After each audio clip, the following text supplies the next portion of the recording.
Dengar sih cerita ada tangkep kuntilanak juga di daerah sini. Itu memang betul Pak Heri? Hantu-hantu semacam itu udah banyak di mana-mana. Iya. Bosan Mas. Seberapa pernah Pak Heri menangkap penampakan yang itu bisa terlihat secara visual di dokumentasi itu sesempurna misalnya kayak pocong ya betul-betul kayak pocong bener, atau itu masih dalam bentuk abstrak yang kemudian kita harus mengimajinasi sendiri. Oh ini kira-kira kuntilanak, oh ini kira-kira kayak pocong gitu. Kalau seperti itu banyak banget Mas. Assalamualaikum warahmatullahi wabarakatuh.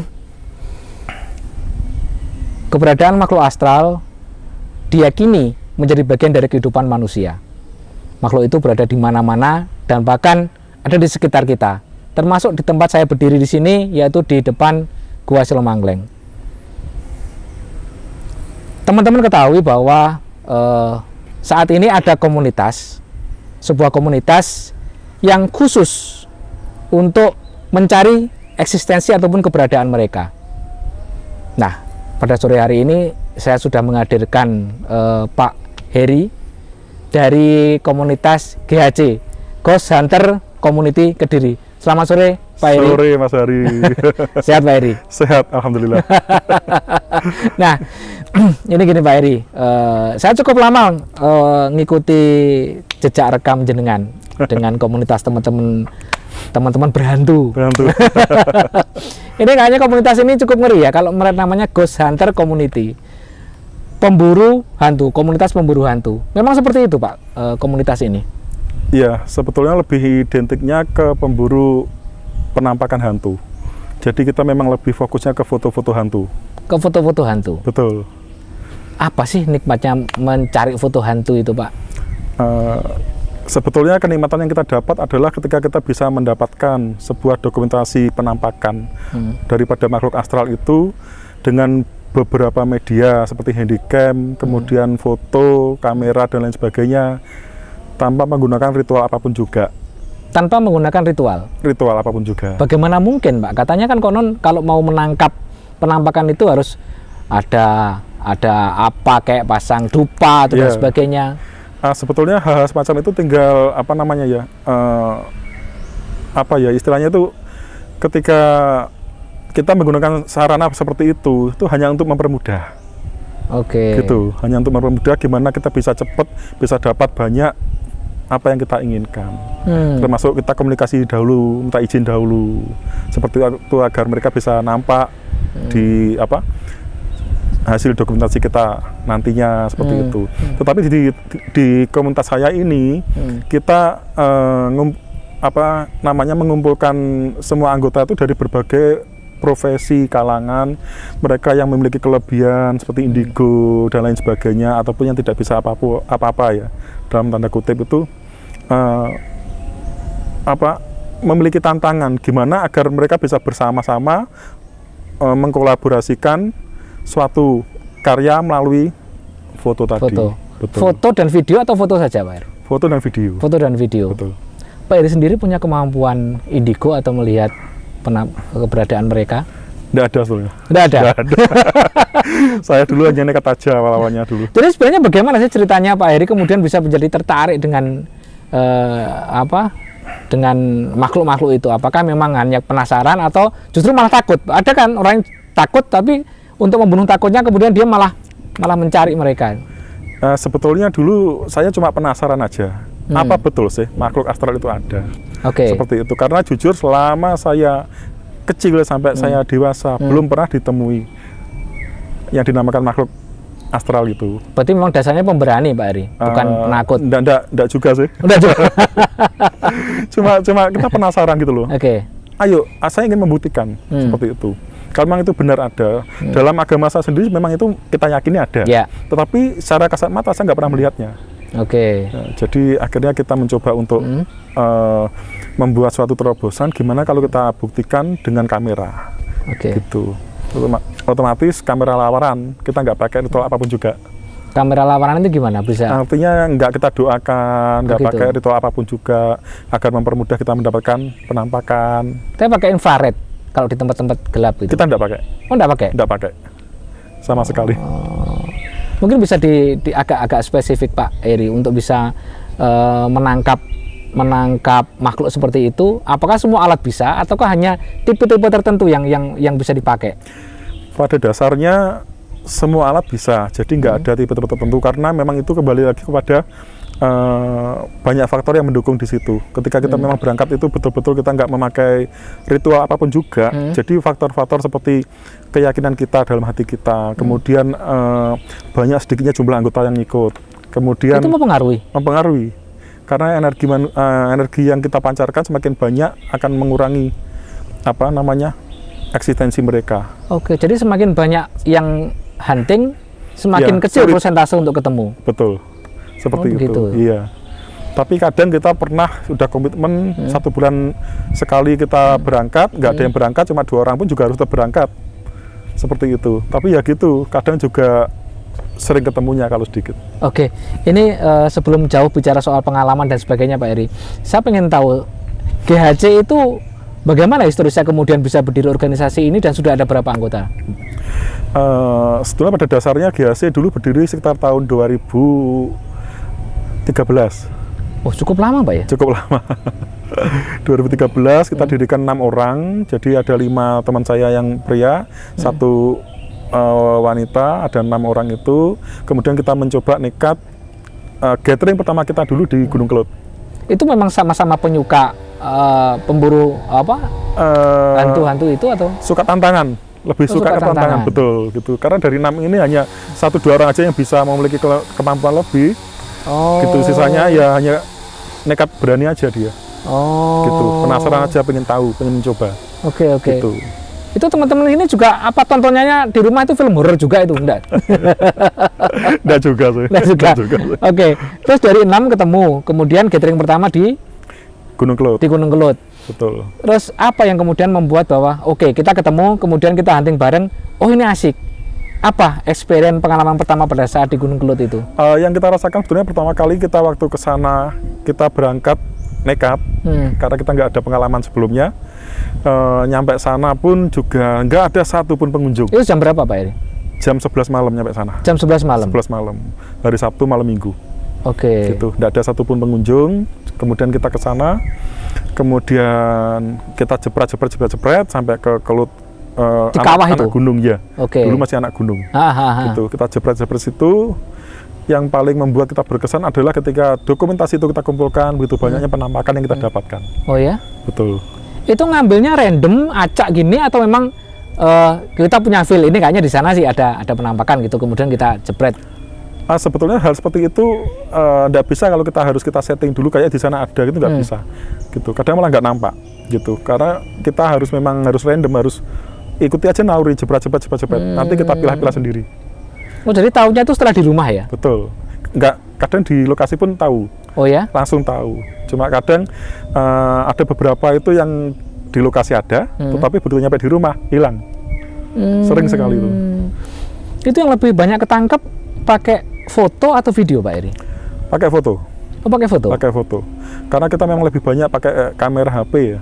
Oke. Jadi pakai foto, jarang pakai video karena kita juga terkendala infrared juga pada saat itu. Jadi kita pakai foto. Dari segi penampakan sendiri sebenarnya kan ada 3. Jadi kita golongkan menjadi 3. Yang pertama adalah ops. Oke. Ops itu penampakan energi yang paling kecil. Jadi dia berupa bulatan bulat-bulat. warna Oh, putih. yang di foto itu kadang titik-titik itu. Iya, iya. Oh, itu ops ya? Ops.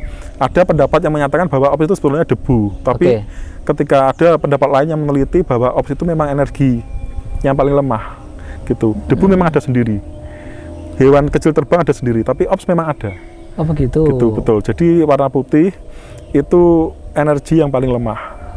Oh, Gitu. oke. Setelah dari ops nanti tingkatan kedua adalah ekstoplasma. Sebuah penampakan yang hanya tersirat mulai berwujud. Mulai berwujud. Jadi bisa garis tinggi, mungkin agak melingkar sedikit gitu, seperkas cahaya mulai berwujud seperti itu. Itu ekstoplasma. Dan yang terakhir vortex. Apa itu, Pak? Vortex adalah penampakan yang sudah berwujud, pocong, kuntilanak, seperti itu dan lain sebagainya. Nah, kalau penampakan vortex kan sudah jelas ya, kita bisa mengidentifikasi bahwa ini memang makhluk itu. Tapi kalau kemudian yang ekstoplasma, ekstoplasma ataupun OPS itu, bagaimana kita tahu ini bukan objek yang lain, ini bukan partikel yang lain? Biasanya kelihatan. Yang pasti bisa dibedakan. Misalkan aja seperti kapan hari kita mendapatkan ekstoplasma itu berupa bulatan warna pink. Betul, bulatan warna pink. Pada dasarnya itu nanti kita ada pembanding. Yang pertama itu, dan kedua, ketiga, gitu. Harus ada pembandingnya. Begitu. Betul, seperti itu. Jadi kita baru bisa membedakan bahwa ini benar apa tidak. Di sisi lain juga dibantu sama teman-teman yang memiliki kemampuan lebih untuk menerawang ini, apakah ini benar apa tidak. Seperti itu. Lah, Pak Heri kan saya pernah sih lihat dari salah satu channel YouTube ya. Itu pernah hunting juga di Gua Selomangkleng ini. Ada apa yang Pak Heri tangkap dari dokumentasi di sini? Ya, sebetulnya ketika kita masuk ke dalam gua ini betulnya adem banget, Mas. Adem banget. Kita disambut secara baik juga sama Nyun Sewu. Memang kita sempat komunikasi dengan Prabu Airlangga. Sempat disambut baik juga. Gitu. Beliaunya duduk bertapa di depan gua situ. Tetapi yang agak mengganggu itu yang di sekelilingnya. Sekeliling ini lumayan banyak juga. Jahil ya. Jadi sebetulnya pada dasarnya pada guanya ini enak banget. Auranya juga, energinya juga dingin, positif banget gitu. Kemudian setelah kita komunikasi sebentar sama Eyang Prabu, kemudian kita naik ke atas sana, di puncak gua itu. Yang di atas itu? Betul. Kita jepret-jepret, kita sempat mendapatkan foto bulan purnama, gede banget. Berarti warna merah? Di atas, putih. Gede banget. Langsung kita cari bulan di belah mana, nggak ada. Itu dokumentasi masih ada, Pak ini? Masih ada, di Instagram ada, gitu. Gede banget, kayak bulan purnama, deket. Langsung kita cari di atas, nggak ada. Gitu. Oke.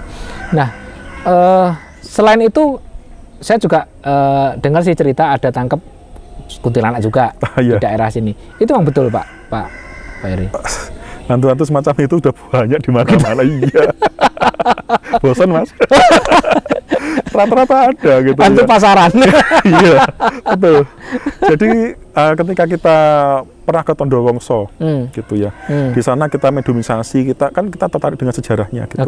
Kalau cara penglihatan mata batin kita tuh kan di sana sendiri juga dulu semacam kayak keputren gitu. Juga pernah ada juga pernah sempat ada Rajapati juga sih di situ pada eranya. Terserah nanti entah itu nanti walau-walau, Mas ya, tapi dari komunikasi kita seperti itu. Kemudian adem banget di situ, seperti di sini. Gitu. Tapi di sekelilingnya ya ada, kayak kapan hari di sini ya kuntilanak juga ada, gitu. Tapi dia nggak berani masuk ke lingkungan. Itu kayak ada teritorinya sendiri. Betul, gitu ya? Iya. Ada kayak ada wilayahnya sendiri. Iya. Dia ada ya lihat kita dari kejauhan. Bendruwo, kuntilanak itu udah bosan gitu. Tapi mereka nggak berani masuk ke lingkup institusinya itu. Oke. Itu mereka apa kayak manusia gini, Pak ya? Daerah mana yang kemudian ini banyak orang baiknya, ini banyak premannya kayak gitu. Apa sama konstruksinya? Sebetulnya ya sama kehidupan kita sama. Jadi dia punya lingkungan ya. Lingkungan, kalau sini mungkin lingkungan kerajaan semacam itu. Kemudian ya yang dari luar juga dia nggak berani masuk gitu. Kayak ada dijaga prajurit lalu lalang, gitu. Ada juga. Gitu. Oke. Nah, seberapa kembali ke dokumentasi Pak Heri? Seberapa pernah Pak Heri menangkap penampakan yang itu bisa terlihat secara visual di dokumentasi itu sesempurna misalnya kayak pocong ya betul-betul kayak pocong bener, atau itu masih dalam bentuk abstrak yang kemudian kita harus mengimajinasi sendiri. Oh, ini kira-kira kuntilanak. Oh, ini kira-kira kayak pocong gitu. Kalau seperti itu banyak banget, Mas. Gitu. Jadi kapan hari kita pernah berburu di daerah Jengkol. Di situ kan sudah terkenal ya dari Gestapo ya. meletusnya Gestapo juga di situ. Di atas kolam peninggalan Belanda itu kita pakai fotonya zaman dulu pakai kameranya kamera BBM. Oh, BlackBerry. BlackBerry. Itu dapat di atas kolam itu wanita, kepalanya itu tengkorak, bawahnya busana pesta di atas kolam. Itu jelas kelihatan banget. Gitu. Masih ada sampai sekarang. Dokumentasi itu? Masih ada. Oke. Itu dokumentasi Pak Heri sendiri atau dari teman yang lain? Dari teman. Jadi ketika saya melakukan penelusuran di tengah kolam, teman yang dari seberang itu memfoto. Foto saya. Tapi kena di atas kolam itu, di tengah-tengah gitu. Nah, posisinya. Pak Heri, kembali ke soal akurasi hasil objek yang kita gambar itu tadi, yang kita potret. Beredar kan saat ini diluas di media sosial lah, terutama itu banyak sekali foto-foto penampakan. Kemudian ada banyak argumen-argumen yang di sana. Misalnya salah satunya sekarang perkembangan teknologi itu jangan-jangan itu editan dan sebagainya. Bagaimana jenengan bisa membedakan ini betul-betul asli penampakan, ini yang editan? Kadang untuk membedakan seperti itu memang yang pertama itu memang perlu kebiasaan ya. Jadi orang awam yang nggak tahu semua pasti mesti dia bilang ini editan semua. Seperti itu. Tapi karena kita udah terbiasa seperti itu, bahkan saya sendiri yang nggak terlalu memiliki kelebihan lebih, saya bisa melihat karena belajar seiring dengan waktu bisa membedakan mana yang editan, mana bukan, seperti itu. Jadi kelihatan ya ini yang editan, ini yang bukan gitu. Iya. Karena kita berapa kali selain dapat itu juga pernah dapat pocong separuh badan. Oh ya? Di dalam perkebunan jengkol masuk ke timur, ke arah Kelut. Iya. Pocong separuh badan pernah juga. Kemudian wanita kepalanya aja, rambutnya panjang pernah dapat juga. Itu saat itu juga kita ketahui hasil jepretannya itu atau setelah di rumah, Pak? Saat itu juga. Saat itu juga. Apa reaksi jenengan ketika tahu misalnya random ya kita ambil potret terus, loh kok muncul? Takut atau kemudian menjauh atau malah apa? Seneng. Ya malah seneng, semua teman-teman ngumpul semua malah iya. Betul itu. Teman-teman malah ngumpul semua, dilihat semua, wah keren ini, di mana posisinya sana. Seperti itu. Tapi kadang-kala nyampe rumah sering juga hilang foto tersebut. Gitu. Jadi nggak semuanya mau nampak. Hanya pada saat kejepret kamera, kemudian nyampe rumah ada yang masih bertahan, ada yang hilang. Gitu. Padahal udah kita saksikan bersama-sama. Iya. Gitu. Kayak di Purwasi dulu kita di rumah kuno dapat atas itu manusia ya, laki-laki, bawahnya itu belorong. Di gambaran dapat, nyampe rumah hilang. Padahal semua menyaksikan, lihat semua ngumpul. Gitu. Oke. Ini sepanjang pengetahuan Pak Heri saja, pengalaman ya. Apa sih jenis hantu yang paling banyak, yang paling sering ditemukan dalam dan tervisualisasi di dokumentasi? Yang paling sering pocong sih. Pocong? Iya. Itu memang populasi mereka banyak itu? Banyak banget. Dan yang lebih seru lagi, Mas, ketika di daerah Ngadiluih ya, ada satu tempat sumber. Jam 5 sore masih belum maghrib. Berarti kan masih terang kayak gini ya? Betul, sudah nampak. Saya baru yakin kalau memang hantu itu ada di situ. Oke. Gitu. Jadi memang potensi mereka bisa muncul kapan saja ya? Ini tambah ya, tidak harus kemudian gelap. Tidak harus sebetulnya. Gitu. Cuma mungkin karena energi mereka itu ketika gelap itu lebih kuat ya mungkin ya. Seperti itu. Gitu. Jadi yang paling sering kita temui pocong, ada yang pocong terbang, kayak selindang, itu pocong separuh badan di atas pohon. Sering banget pocong sih. Di rumah mana daerah Paris sana juga pernah. Pocong juga ya? Iya, pocong juga. Pocong selalu memang identifikasinya pakai kain kafan, terus kemudian ini ditali gitu. Ditali ya, ini terus kelihatan mukanya gitu, Pak. Mukanya cuma hitam, nggak kelihatan mukanya. Oke. Hanya tersamar aja hitam gitu aja. Saya pernah ngobrol Pak Heri dengan salah satu teman yang indigo. Dia punya kemampuan indigo lah sejak kecil.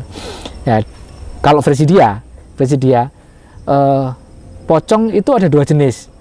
Pocong yang putih, yang pakai yang kayak kita lihat di film-film itu katanya pocong yang tidak terlalu berbahaya. Tapi ada pocong yang itu kalau merah katanya itu Itu yang sangat jahat. Itu bener nggak sih penampakan pocong merah putih itu, Pak?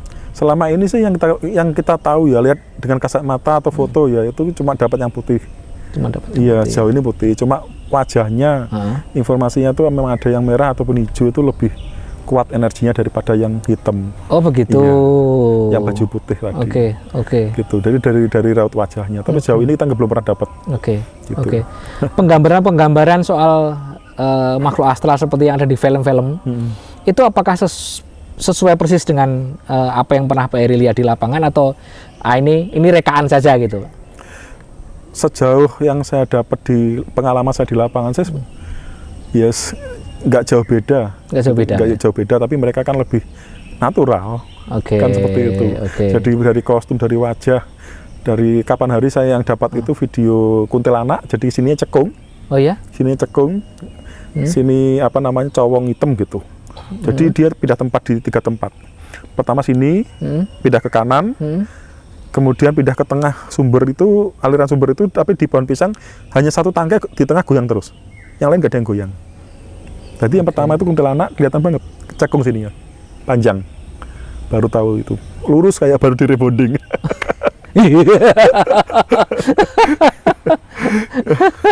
Gitu. Itu nggak takut atau ya kita tahunya kan setelah apa namanya, pada saat itu kita lihatnya di rumah, karena kita juga pakai kamera handycam juga itu. Gitu loh. Tahunya di rumah, setelah kita pindah ke laptop, kita tamati satu persatu lah. Nah, muncullah itu. Itu kalau kemudian kita dapat gambar itu ya, hunting gitu, kemudian pulang ke rumah, saling berbagi gambarnya, seperti ini. Apa yang dilakukan ketika kemudian tahu, oh ini gambar bagus, kemudian di-share ke sesama komunitas di daerah lain, atau cukup di-share ke medsos untuk diketahui, atau untuk dokumentasi pribadi? Sebetulnya di awal dulu kita koleksi ya, semua. Jadi ada tanggal sekian, lokasi mana, tanggal sekian, lokasi mana, gitu. Jadi kita buat file-filenya. Jadi dari semua foto nggak ada yang kita hapus satupun. Meskipun nggak ada hasilnya, nggak kita hapus. Kemudian kita kasih file satu tempat itu yang penampakannya apa aja, kita kelompokkan sendiri. Seperti itu. Terus pada perkembangannya, kita melakukan penelusuran juga, mulai kita tertarik dengan sejarah. Kita coba mengungkap sejarah melalui dokumentasi, foto-foto, apa namanya, komunikasi. Kemudian setelah itu mulai kita share ke Facebook sama Instagram. Gitu. Karena banyak yang tahu, banyak yang pengen tahu. Seperti itu. Seperti apa sih wujud mereka? Gitu. Itu ada Pak yang mendebat. ini bohongan ini gitu, ada juga. Ya sering kita. Apa reasoning dengan penjelasan ke mereka itu? Ya memang itu yang benar-benar kita alami. Seperti itu ya. Karena kita komunitas bukan untuk mencari popularitas, tapi karena memang betul-betul hobi kita. Gitu.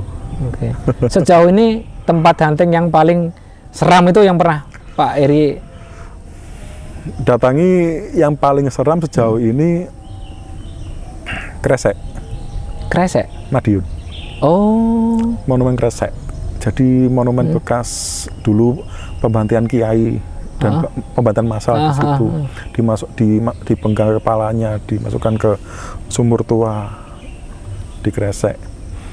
Paling miris itu. Apa ya Pak Eri? Mirisnya bagaimana? Yang kita rasakan di sana itu beda, gitu.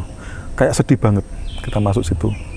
Auranya tuh, suasananya, dinginnya angin, kemudian apa namanya, kita semakin masuk ke dalam, rasanya itu kayak sedih banget.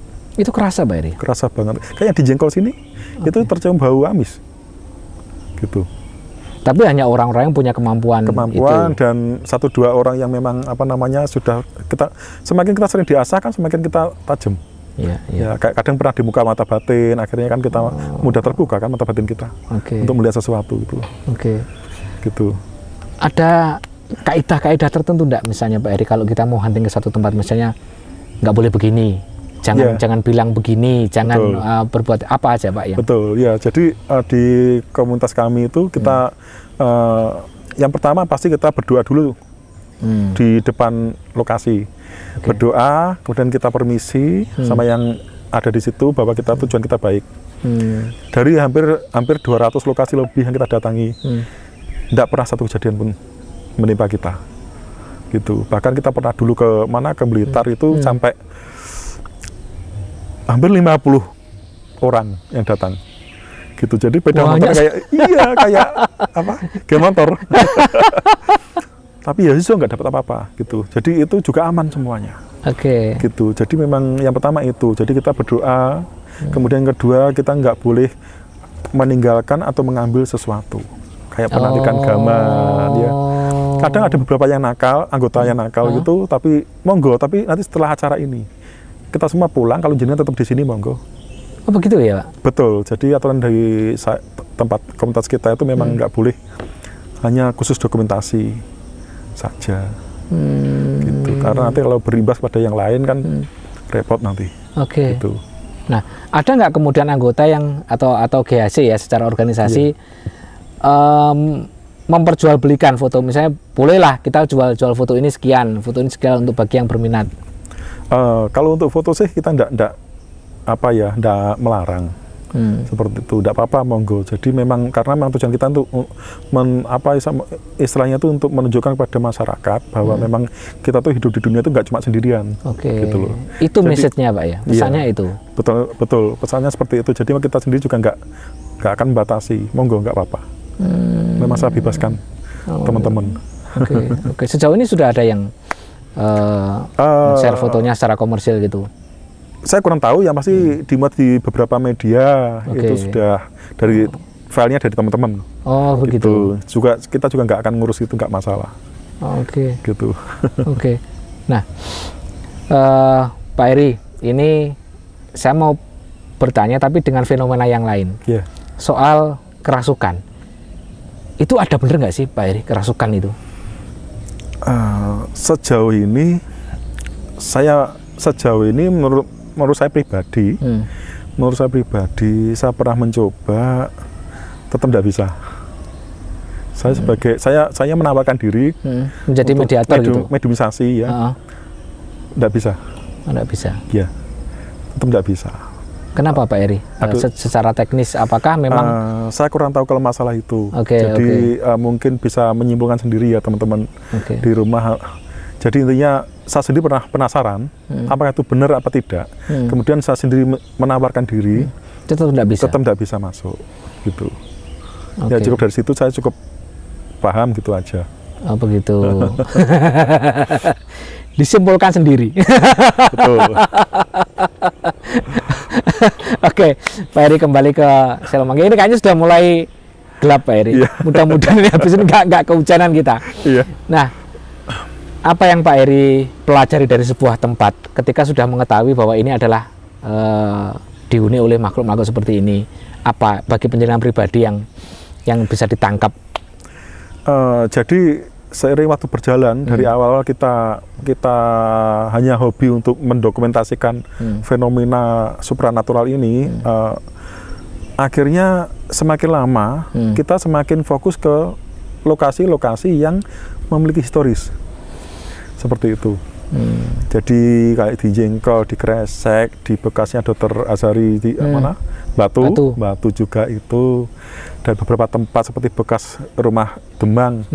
Gitu. Jadi dari situ tujuan kita selain berburu foto, kita juga ingin mendapatkan informasi untuk kita bisa menarik kesimpulan. Jadi seperti yang di Jengkol itu, mereka minta didoakan. Oh ya? Korban-korban PKI minta didoakan. Seperti itu. Jadi akhirnya kita lebih tersentuh ke situ juga sih. Oke. Gitu. Jadi tidak sekedar kemudian datang untuk mengeksploitasi wujud mereka, tapi juga berinteraksi dan membantu. Ya, sempat kita duduk bersama, berdoa. Gitu. Oke. Terakhir Pak Eri, tadi kan Pak Eri membuka cerita bahwa aktivitas berburu dokumentasi makhluk astral ini dilandasi atau dilatar belakangi dengan untuk membuktikan bahwa apakah itu ada atau tidak, karena secara agama ada, tapi kita ingin membuktikan itu. Nah, apakah kemudian dari perjalanan panjang Pak Eri mulai 2013 Pak tadi ya, membentuk GHC dan melakukan perburuan foto-foto itu cukup menambah keimanan penjenengan atau ya sudah nggak ada sama sekali? Setelah kita mencoba berburu foto-foto dan akhirnya banyak dapat foto, kadang sampai kita melihat langsung bahwa kita lebih apa ya, lebih paham gitu loh, bahwa Tuhan tuh memang intinya memang Tuhan tuh menciptakan kita itu tidak sendirian. Gitu. Semua sudah ada tempatnya masing-masing. Kita harus belajar saling menghormati. Ya intinya seperti itu. Itu hikmah yang kita ambil. Gitu. Dan tidak harus saling mengganggu, Pak Heri. Betul. Terbukti dengan sekian ratus tempat yang kita datangi, hampir 200 lebih anggota. Alhamdulillah sampai sekarang pun nggak pernah ada gangguan sama sekali. Tidak ada gangguan sama sekali. Ya, mudah-mudahan selalu sehat dan selalu aman. Amin. Amin. Baik teman-teman, terima kasih sudah meluangkan waktu untuk melihat percakapan kita hari ini. Dan seperti tadi Pak Heri sampaikan bahwa keberadaan makhluk seperti itu memang sudah ada sejak dulu, bahkan ketika teman-teman juga belum lahir. Dan mereka juga hidup berdampingan dengan manusia. Ini cukup memberikan, menambah wawasan kita dan menambah keyakinan kita secara agama bahwa memang makhluk-makhluk seperti itu benar-benar ada. Dan tadi saran pesan dari Pak Heri bahwa kita harus saling menghormati keberadaan eksistensi mereka, tidak saling mengganggu, tidak saling mengusik, dan yang penting jangan takut, Pak Heri ya. Terima kasih, saya Heri Tirwasono. Assalamualaikum warahmatullahi wabarakatuh. Mantan nuwun Pak Heri.